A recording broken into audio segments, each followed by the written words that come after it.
مرحوم آیت اللہ قاضی کا بیان ہے کہ نجف میں قاسم نامی ایک اوباش شخص تھا۔ ہمیشہ گلی میں کھڑا رہتا تھا، لوگوں کو چھیڑنا، انہیں تنگ کرنا، ان پر تانے کسنا اس کا کام تھا۔ اسے دین اور دینداری سے کوئی مطلب نہ تھا، لیکن وہ آیت اللہ قاضی طباطبائی کا بہت احترام کرتا تھا، ان کی بہت عزت کرتا تھا۔ ایک دن آیت اللہ قاضی گلی سے گزر رہے تھے۔ ہمیشہ کی طرح قاسم آپ کے احترام کے لیے اپنی جگہ سے کھڑا ہوا، سینے پہ ہاتھ رکھ کر سلام کیا اور احوال پرسی کی۔ آیت اللہ قاضی نے اس سے پوچھا، قاسم تم میرا احترام کرتے ہو، کیا تمہارے دل میں میرے لیے عزت ہے؟ قاسم نے کہا، جی حضور ایسا ہی ہے۔ کہا، ایک وعدہ کرو، پکا وعدہ، تمہیں ایک عمل کرنا ہوگا۔ قاسم نے کہا، ٹھیک ہے میں عمل کروں گا۔ آیت اللہ قاضی نے اس سے کہا، آج کی رات نماز صبح سے پہلے اٹھ جانا اور 2 رکعت نماز شب پڑھ لینا۔ اگر ہم کسی کو دیدار بنانا چاہتے ہیں تو نماز شب سے شروع تو نہیں کرتے۔ بہت کہتے ہیں کہ نماز صبح پڑھ لینا یا یہ کہ نماز پڑھ لو، لیکن آغا قاضی روح کے ایکسپرٹ ڈاکٹر تھے، انہیں معلوم ہے کہ قاسم کے لیے کون سا نسخہ مفید ہوگا۔ تعجب سے قاسم کی آنکھیں کھلی کی کھلی رہ گئیں۔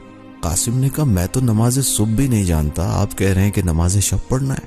آیت اللہ قاضی نے کہا، قاسم تم نے پکا وعدہ کیا ہے کہ عمل انجام دو گے، میری دوستی کی خاطر، میری رفاقت کے واسطے تم اسے انجام دو۔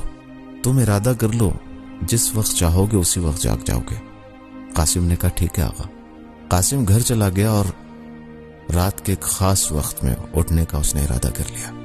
جس وقت کا ارادہ کیا تھا ٹھیک اسی وقت اس کی آنکھ کھل گئی۔ جب وہ بیدار ہوا تو اسے ایک بہترین حالت کا احساس ہوا، ایک عجیب سی خوشی محسوس ہوئی۔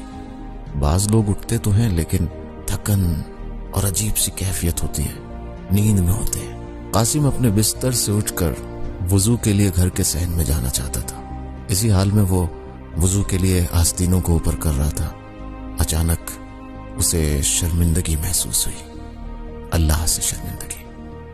تو دل ہی دل میں توبہ کے لیے آمادہ ہو گیا، اے میرے معبود، اے اللہ، اس وقت نہ جانے کتنے لوگ ہر روز تیرے در پہ آتے ہیں، ان کی آواز سے تو آشنا ہے، ان کی آوازوں کو تو ملائکہ بھی پہچانتے ہوں گے، لیکن میں تو بڑا بد نصیب ہوں، ملائکہ میری آواز سے آشنا نہیں ہے، کوئی مجھے پہچانتا نہیں ہے، لیکن تجھے صالحین اور ان افراد کا واسطہ جو اس وقت بیدار ہیں، اے میرے معبود، میں بہت دیر سے آیا ہوں لیکن آ تو گیا ہوں، اے معبود مجھے قبول کر لے۔ علماء بیان کرتے ہیں کہ اس کے بعد سے یہی قاسم آیت اللہ قاضی کے قریبی شاگردوں میں شمار ہونے لگا۔ لوگ قاسم کے جھوٹے کھانے کو یعنی بچے ہوئے کھانے کو تبرک کے طور پر لے جاتے تھے۔ آیت اللہ قاضی کی عظمت اپنی جگہ ہے، لیکن ظاہر ہے کہ وہ خود کو امام حسین علیہ السلام کے خاک پا بھی شمار نہیں کریں گے۔ تو جب آیت اللہ قاضی کی دوستی اور ان کی محبت، ان کا احترام انسان کو اس مقام تک پہنچا سکتا ہے